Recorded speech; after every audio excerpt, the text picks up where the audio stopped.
It feels like I'm saying the same thing every week. We'll get them next time. Come up close at opportunities in the game. Uh, I felt like you played together, but obviously you got to play 4 quarters of football, and you got to limit the mistakes. It's the team that makes the least amount of mistakes that's going to come out victorious majority of the time. And once again, it wasn't us.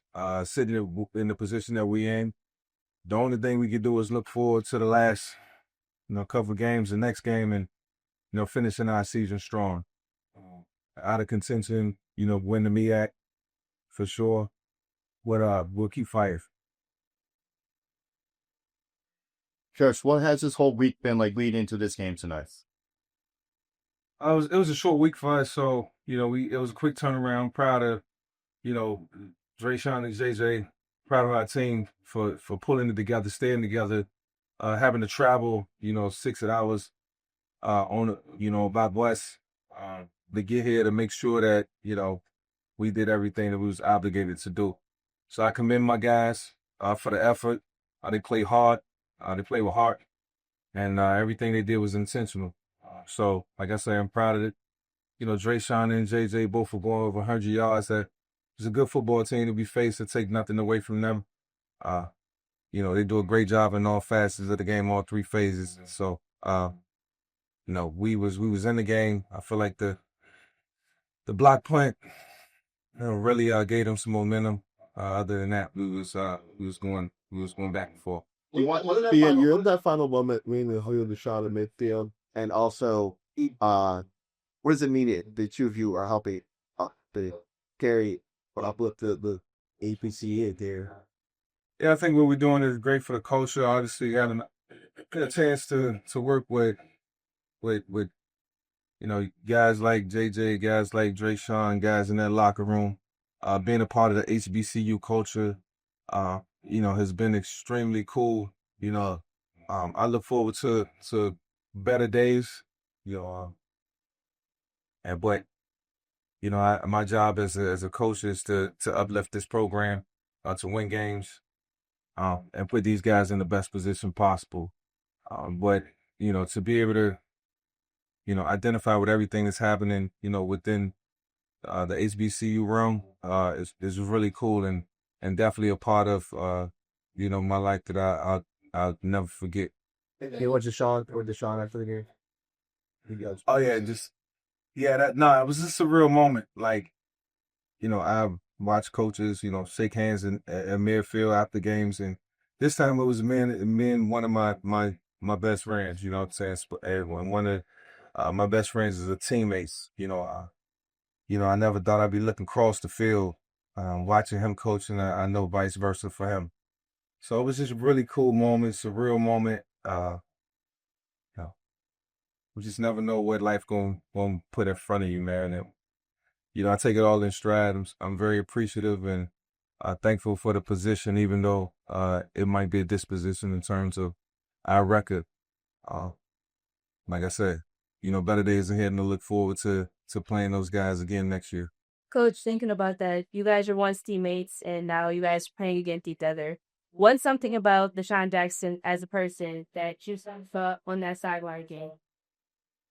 Yeah, well, you certainly know what he's doing over there. I think, you got a great support cast. It allows you to make decisions with confidence, and, it wasn't a misstep, in any facets.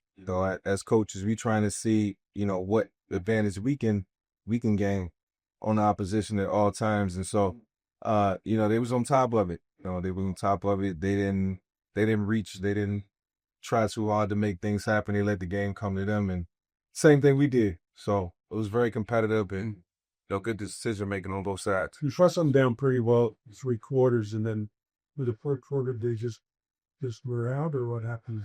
Yeah, I think the defense was on the field for a long time. They had some long, sustained drives. I think in the 3rd quarter, we had an opportunity to get off the field 3 times. I think we gave up a big play. I think there was 2 penalties that negated us getting off the field. So you can't have those. I think, time of possession probably was equal on both sides. But they probably wore down a little bit, and as at some point, it may be a lapse in judgment. These guys aren't perfect. They just go out and play with a lot of intensity and give it their all. So, we always preach 4 quarters of football, and whoever make the least amount of mistakes is gonna win, and that was evident tonight. We just made a couple, and a little bit more than that. JJ, take us through that 70-yard touchdown reception. As a receiver, I mean, we work on those passes at practice, but as a receiver, you never know when your moment's gonna come, so you just try to capitalize every opportunity bit, and that's what I did. This question for the players, but I'll talk about this moment you stepped out on the field. What was that like for Beer? Just there and play and the field of your receiver. Yeah, I'm actually an Eagles fan, so this was kind of perfect for me. And yeah, I was just wanted to take in the moment and just be where my feet are. Just don't even think about anything else. Just go play my game. And we didn't come. It didn't happen how we wanted it to, but I feel like we gave our effort, and that's all you can ask for at the end of the day.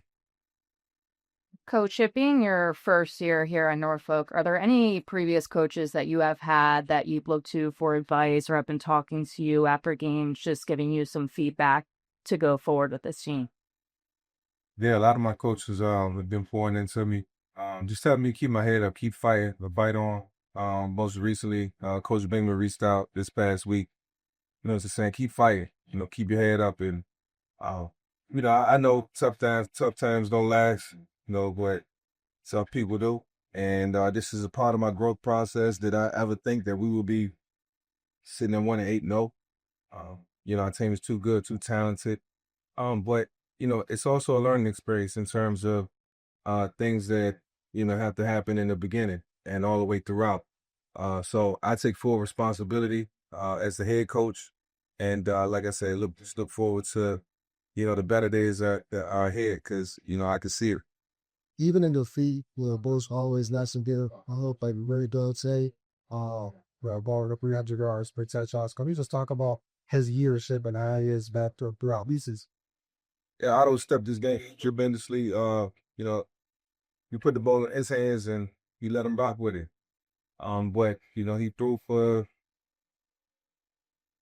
311 yards. It probably could have been, 371 yards. We can definitely look at the tape and see some things that we probably missed. Some things that he could have done better. But that's just me as a quarterback chasing perfection. It don't surprise me that we put up these type of numbers. These two guys to pass the ball to and a lot of offensive weapons. But we still have to have more of a consistent rhythm, I think, in these final 3 games to pull him out. So proud of him and then the way he's played, but it's certainly a lot more that could have been done. But you can't argue with 311 yards, 3 touchdowns. 2 more questions. Do you want to make this say? I'm an adjustment as a coach. You've been a great player, control thing along. There's still Joe highlights of that Giants come back. But now that you're a coach, you can't really control it physically like you want. Yeah, everything for me is about decision making, and whether it's in special teams, whether it's defensively, whether it's offensively, I got to make those decisions and make them with precision. Am I always gonna be right? No. But I make sure that I'm 95% right. Being in the position that I'm in. So yeah, man, there's times that I want to gamble. There's times that I want to go for it on 4 count. There's times that I want to try a fake punt or try a fake field goal, but I can't give games away. I got to keep us in the game. It's my job to make sure that, we stay highly competitive and, every down matters for me, just like it matters for them, because it's going to serve well in the future. That's the way you first arrived to now. Can you put that in and put it this time? Going back to. Yeah, man, it's just how 12 years ago I was a player, here in Philadelphia. And fast forward to now I'm the coach. I just coached his 9th game in Philadelphia against a former teammate who happens to be a good friend. So I think a full circle moment. It shows you how God works. I mean, you never know where the good Lord to take you. And so this journey has been amazing. To be able to spend time with these two young men who I've grown to love, who I have a lifetime relationship with, means a lot. To those guys in the locker room who, give it everything they have. I have relationships with them for forever, and coaches. And so as I continue to, grow my coaching career, I can see this, being something I'm growing to love. It's a marathon, not a race, and like I say, every day matters. Do you want this to be a yearly event here in Philadelphia at Lincoln Financial Field? That's right. Do you want this game to be held every year here at Lincoln Financial Field? No, it felt more like a home game for them. But next year, so next time they'll come to us.